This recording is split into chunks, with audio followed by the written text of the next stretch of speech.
रितु और मैं दोनों ही उस कश्ती के सवारी हैं जो एक ही कश्ती में थे। कास्टिज्म किस तरह से होता है शहरों में, उसका जीता जागता उदाहरण है। यहाँ का जो कास्टिज्म है, शहरों में मैं हमेशा कहती हूँ कि गांव देहातों का कास्टिज्म ज़्यादा अच्छा है कि उनको पता है किसको छूना है, किसको नहीं छूना, किसके घर जाना है, किसके नहीं जाना, कहाँ शादी करनी है नहीं करनी, वो ज़्यादा अच्छा है। लेकिन शहरों का जो कास्टिज्म है वो आपके साथ रहेंगे, आपको दोस्त बनाएंगे, आपके साथ खाएंगे, आपके साथ सब कुछ करेंगे, लेकिन वो कास्टिज्म उनका नहीं जाता। आपके साथ बैठे के काम नहीं करना चाहेंगे, आपको नहीं चाहेंगे कि आप उनके जैसा काम करो, आपको नहीं चाहेंगे कि आप उनसे अच्छा काम करो, आपके अंडर काम नहीं करना चाहेंगे। तो वो कास्टिज्म दिमागों में रहता है और इसी का जीता जागरण उदाहरण हमारे साथ रितु भी है। रितु के साथ ये हुआ, मेरे साथ भी हुआ था। मेरे में इतनी हिम्मत नहीं थी कि मैं उसको लीगली लड़ पाई। मैं लीगली तो नहीं लड़ पाई, लेकिन हाँ मैंने वो एक लाइन लंबी खड़ी कर दी कि आज कोई भी जानता है बीबीसी को, तो वो जानता है कि वो कास्टिस्ट है, कि कैसे वहाँ के न्यूज़ रूम में कास्टिस्ट लोग हैं और कैसे वो जो है भले ही वो दलित आदिवासियों पर काम करते हैं, मुस्लिमों पे काम करते हैं, बहुत अच्छी अच्छी रिपोर्ट्स करते हैं, लेकिन वो न्यूज़ रूम में वहाँ रखना नहीं चाहते कि उन्हीं की जाति के लोग आएँ और वही चीज़ें बताएं। इसी तरह रितु के साथ भी हुआ। रितु जो है दिल्ली यूनिवर्सिटी में, मतलब हमारे समाज की एक तो महिलाएं इस तरह की पोस्ट पर आ जाए मेरे लिए बहुत बड़ी बात होती है, हमारे लिए बहुत बड़ी बात होती है। एक तो दलित, ऊपर से महिलाएं, कोई आगे आने ही नहीं देना चाहता। एक तो पैट्रियार्की इतनी हावी होती है, हमारे समाज में भी पैट्रियार्की बहुत हावी है, पुरुषवादी सोच रहती है, महिलाओं को कोई नहीं आने देता। उस स्ट्रगल के बाद जब हम लोग पहुँचते हैं तो वहाँ पे भी हमें कोई टिकने नहीं देता है। तो हमें वो लाइन बड़ी करनी होती है और वो स्ट्रगल बहुत बड़ा होता है। एक तो दलित का अपना स्ट्रगल होता है, महिलाओं का बहुत ऐसा स्ट्रगल होता है कि वो उस लाइन में सबसे आखिर में खड़ी होती है जहाँ पे किसी की नज़र नहीं जाती। तो रितु जैसे लोग हमें चाहिए ताकि वो लड़े। मतलब मुझे नहीं पता रितु को वापस रखेंगे नहीं रखेंगे, लेकिन आगे से जो ये रॉय हैं वो किसी और को रितु नहीं बनने देंगे। हम नहीं चाहेंगे कोई और रितु यहाँ पर बने, कोई हमारे समाज की आए और वो यहाँ पहुँचने के बाद वापस हो जाए, हम ये नहीं चाहेंगे। इसीलिए आज हमें लड़ना जरूरी है। हम नहीं लड़ेंगे तो हमारी जो आने वाली पीढ़ियाँ हैं वो निराश हो जाएंगी और वापस वही काम करने लग जाएंगी जो उनको पुश्तैनी उनको बोला गया है कि आपको यही करना है, आपके हक में पढ़ना नहीं है, आपके अधिकार जो है सिर्फ लिमिटेड हो जाएंगे। महिलाओं के लिए बहुत बहुत जो है हिम्मत की आप लोगों से भी ज़रूरत है, क्योंकि बहुत मुश्किल होता है यहाँ तक आना। रितु को तो मैं धन्यवाद करना चाहूँगी कि रितु आप लड़ी यहाँ पर, हमारे लिए बहुत इंस्पायरिंग है कि आप यहाँ पर लड़ी। हम सब में लड़ने की हिम्मत नहीं होती है, बहुत सारे लोग सुसाइड कर लेते हैं। इसमें हम आए दिन ये केस देखते हैं, क्योंकि हम लोग जो काम कर रहे हैं उसमें आए दिन ये होता है कि किसी के साथ डिस्क्रिमिनेशन हुआ, वो फ्रस्ट्रेट हो गया, वो अपनी बात किसी को नहीं बता पा रहा।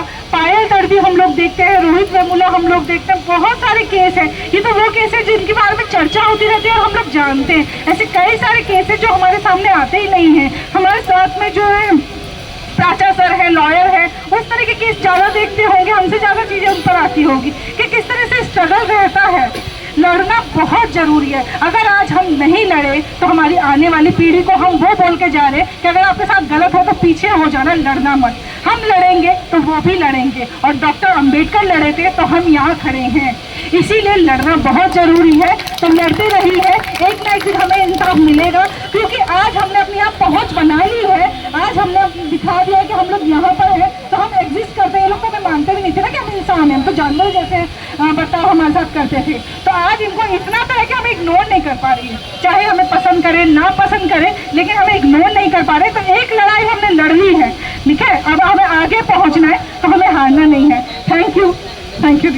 तो एडवोकेट महमूद प्राचा जैसे सच्चे अम्बेडकराइट आपके पास है, आपको दूसरा जीवन देने के लिए। आपके पास है आपके साथ हर दुख सुख में खड़े होने के लिए, जो आपकी हिम्मत कभी हारने नहीं देंगे, आपको कभी टूटने नहीं देंगे। उनसे जो मैंने सीखा, जो हिम्मत मुझे मिली, शायद अगर मेरी बहन मीना को उस तरीके की हेल्प, तो बीबीसी भी आज बिहाइंड द बार होते वो जो लोग। लेकिन हम अभी भी आपके केस को, खैर आप तो खुद में इतनी मिसाल है, लेकिन हम हारेंगे, हम डट के लड़ेंगे। ये आप एक और एक देख रहे हैं ना, ये 2 नहीं है, ये 11 है। और मैं जिस कम्युनिटी से, दलित समाज से तो मैं आती हूँ, लेकिन जिस कम्युनिटी, सिख समुदाय से मैं आती हूँ, उस सिख समुदाय की अगर आप बात करें तो उन्होंने कहा था, गुरु गोविंद सिंह ने 1.25 लाख से एक लड़ाऊं तबे गोविंद सिंह नाम कहाऊं। तो हम वो 1.25 लाख है, हम एक नहीं है। तो तो आपके सामने ये जीती जाती एग्जाम्पल खड़ी है नीना जी। मैं एक और चीज आपको बता दूं कि लड़ाई जो है ये जॉब की लड़ाई नहीं है, ये जस्टिस की लड़ाई है। नौकरी नहीं, न्याय चाहिए, डरना नहीं, लड़ना है। और ये आप सब याद रखें। और ये जितना भी पुलिस कर्मचारी जो डराने की कोशिश करते हैं, यूनिवर्सिटी प्रशासन, देख लो इन बेटियों को, बहुजन बेटियों को, ये फूल नहीं है, ये फूलन है। याद रखना ये चीज, ये फूल नहीं है कि तुम छुओगे और गई, ये फूलन है आज के जमाने। और ये चीज मैं आपसे कहना चाहूंगी कि जितने भी बच्चे बच्चियां देख रहे हैं तो ये चीज याद रखें कि ये मेरी नौकरी की लड़ाई नहीं है। अगर मेरी नौकरी की लड़ाई होती तो दलालों ने बड़ी कोशिश की खींचने की, सब प्रूफ है हमारे पास, बड़ी कोशिश की, इस तरफ आ जाओ, हमारे साथ मिल जाओ, बढ़िया कॉलेज में नौकरी दिलाएंगे, अच्छा जहां बोलोगी वहां। लेकिन नौकरी की लड़ाई होती तो मेरी व्यक्तिगत लड़ाई होती, ये न्याय की लड़ाई है। ताकि ये जो आप रास्ता देख रहे हैं आज फैकल्टी का, हर आपके समाज की बच्ची बहन सपना देखती है ऐसे विश्वविद्यालयों में पढ़ने का, आने का। अगर मैं इनके आगे दंडवत प्रणाम कर देती, माथा टेक लेती, तो ये जो रास्ता है उनके लिए कांटों से सजा होता, फूलों से नहीं सजेगा। ये जो बाहें, ये जो अपराधी, ये क्रिमिनल डॉक्टर सविता रॉय जो बैठी हैं, ये क्रिमिनल है, देख लो। ये हैबिचुअल ऑफेंडर हिस्ट्री शीटर है, इसको देख लो ध्यान से। ये क्रिमिनल को जिसको शय दी जा रही है, ये आपके लिए इन बाहों का इस्तेमाल गला दबाने के लिए करती, खोल के स्वागत नहीं करती। हम जैसी बहुजन बेटियां आपके लिए रास्ता खोलेंगे अपने समाज के लिए आगे होकर, ताकि जब आप इस विश्वविद्यालय में पढ़ने या पढ़ाने आओ तो बाहें खोल के आपका स्वागत हो, कोई गला घोटने के लिए आपके लिए ना खड़ा हो इस विश्वविद्यालय में। ये मिसाल आपके लिए छोड़ के जाएंगे। तो मैं यही कहना चाहूंगी कि जो भी प्रताड़ित शोषित है वर्ग का इंसान, वो आगे आए, जिसके साथ भी कोई प्रताड़ना हो रही है।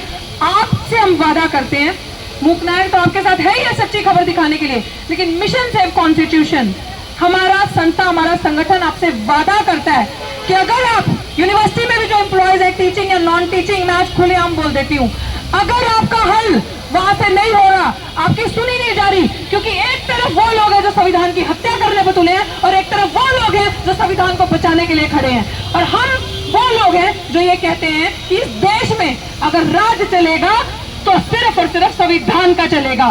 तो फैसला आपके हाथ में है, आपके ऊपर लठ नहीं बजने देंगे, आपको कोई छू भी नहीं सकता। हम आपके लिए हमेशा खड़े होंगे, आगे लठ भी खाने के लिए और जेल भी जाने के लिए। वादा है आपका। जय भीम, जय भारत, जय संविधान। वाहिगुरु जी का खालसा, वाहिगुरु जी की फतेह। महिलाओं के साथ अलग ही तरह का भेदभाव होता है, इस देश में सच्चाई है।